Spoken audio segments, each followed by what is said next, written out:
If you ever 1962 didn't just drop songs, it unleashed straight-up soul earthquakes. Records so powerful they didn't just hit the charts, they blew open dance floors, shattered genres, and introduced voices that would define entire generations.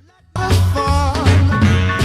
trouble on the run. This was the year jukeboxes caught fire, teenagers twisted through the night, and America heard sounds it didn't even know it needed. And the craziest part?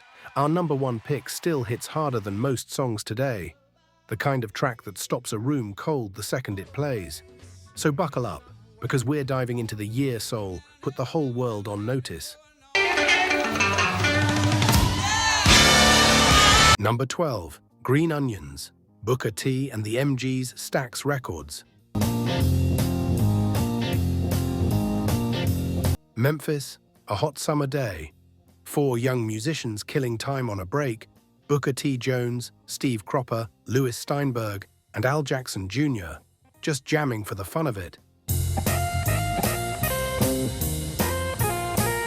What they didn't know was that they were seconds away from capturing one of the most iconic grooves in American music.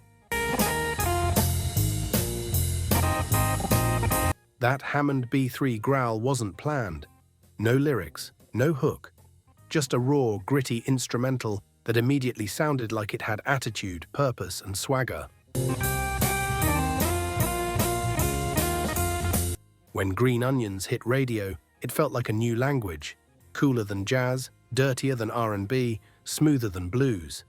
It climbed to number 3 on the pop charts, an unheard-of feat for an instrumental from a small southern label. Today you hear it everywhere. Films, commercials, hip-hop samples, video games. Every time it plays, you feel the strut, the sunglasses, the back alley cool. Green Onions wasn't just music, it was a movement.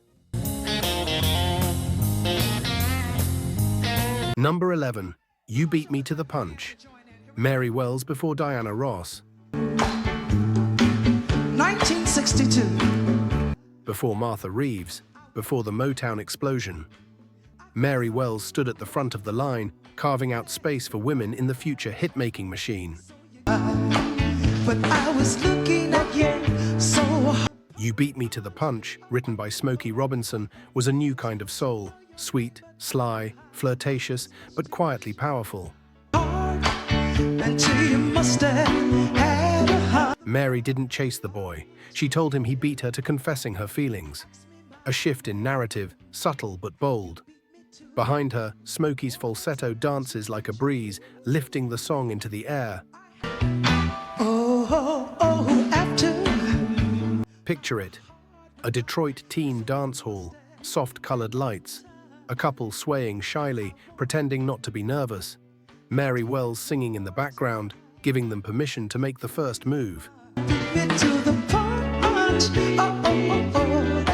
This song earned Motown its first Grammy nomination, and without Mary Wells's success, Motown's rise may have looked very different. She kicked the door open, and 1960s soul never looked back. Number 10, Bring It On Home to Me, Sam Cooke. Sam Cooke did not simply write songs, he preached through them. Bring It On Home to Me, released in May 1962, is one of the purest expressions of regret and longing ever put on tape. It's gospel dressed in R&B clothing, a secular hymn for anyone who has begged for a second chance. Lou Rawls shadows Sam with ghostly baritone responses, creating a spiritual conversation, a call and response straight out of the black church. At the time, this was just a B-side, but history loves to correct mistakes. Today, it is widely regarded as one of the greatest soul ballads ever recorded. Covered by Aretha, Otis, Van Morrison, even rock, folk, and pop artists couldn't resist it. The power is in its simplicity, Sam is not performing, he is confessing. When he says, "I'll always be your slave," you hear centuries of heartbreak echo behind it. Number 9, Do You Love Me? The Contours. This one begins with a twist, literally.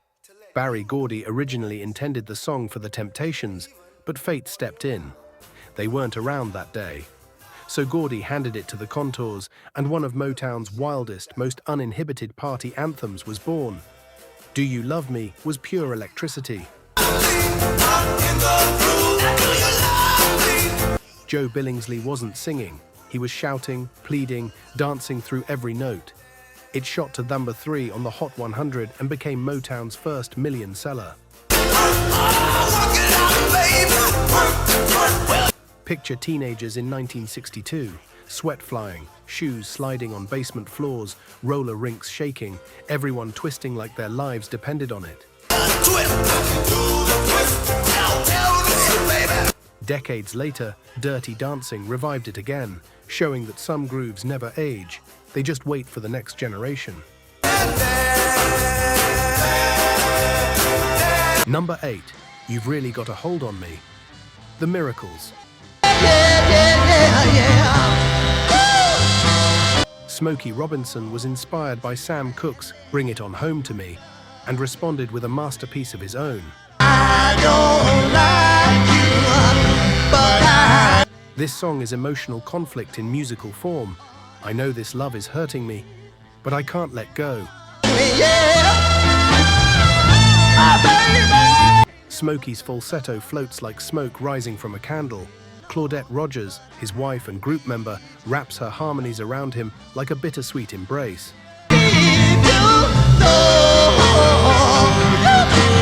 Released at the end of 1962, the song climbed into the top 10 and became an instant classic. Imagine yourself alone at night in the early 60s, radio glowing softly, Smokey confessing the words you've been too afraid to say aloud. Even the Beatles covered it, one of the earliest signs that Motown had crossed oceans. Number 7, Twistin' the Night Away. Sam Cooke. While Sam could melt hearts with ballads, he could also command a dance floor. Twistin' the Night Away is storytelling set to rhythm. Man, you found the hole in your twistin'. Sam narrates the scene like a film, strangers meeting, people of all backgrounds dancing together, the room pulsing with sweat and joy. In 1962, America was divided in countless ways, but on the dance floor, everyone was equal. Let's twist the wine. This song hit number 9 and became a universal party anthem, from the Apollo stage to backyard celebrations. You can almost smell the cigarette smoke, hear the laughter, feel the floorboards rattling under your feet.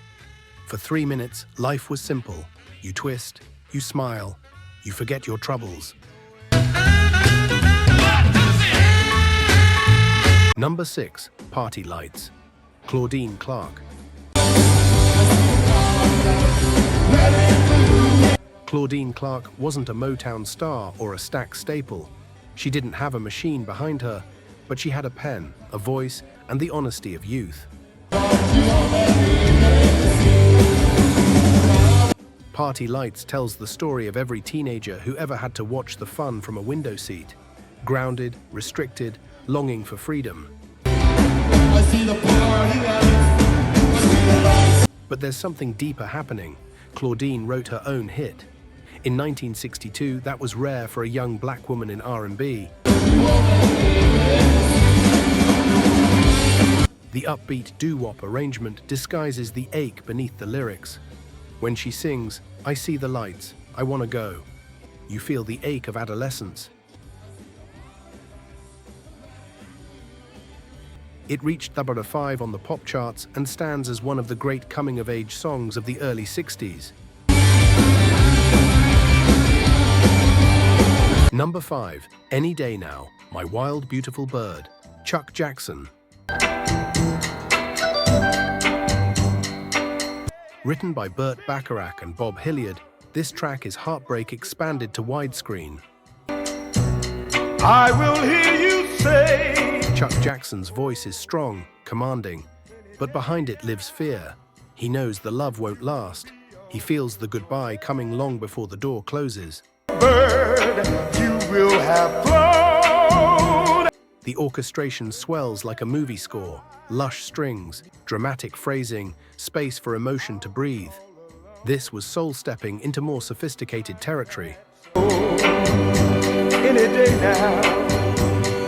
Though it peaked modestly at number 23, the song became legendary, covered widely, cherished deeply. The original remains unmatched, its heartbreak with dignity. Number 4, I Can't Stop Loving You, Ray Charles.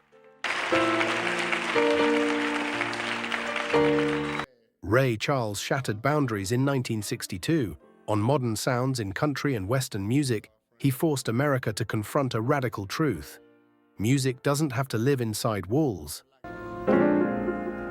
Whatever you're doing.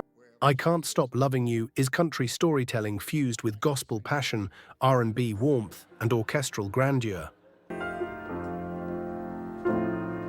Wherever you are. When Ray sings, his voice cracks in the most human way. He isn't imitating country emotion, he's living it. I can't stop. This record hit number 1 for weeks on both pop and R&B charts. It united audiences that rarely shared musical space. I made up my mind. Families, black and white, sat in living rooms across America, listening together. Ray didn't break a genre barrier, he erased it. To live in memory. Number 3, Something's Got a Hold on Me, Etta James. Just want to tell y'all right now that If Etta James had walked into a church and kicked the doors open, this is the sound it would have made. Released in early '62, this track blends gospel fire with blistering R&B grit. Etta doesn't just sing, she testifies, she commands, she growls and soars. The horns shout like a brass revival. The drums pound like a heartbeat. The audience becomes the choir. You can feel the sweat of a 1962 nightclub, the walls vibrating, the dance floor trembling, the crowd pulled into Etta's orbit as she unleashes everything she has.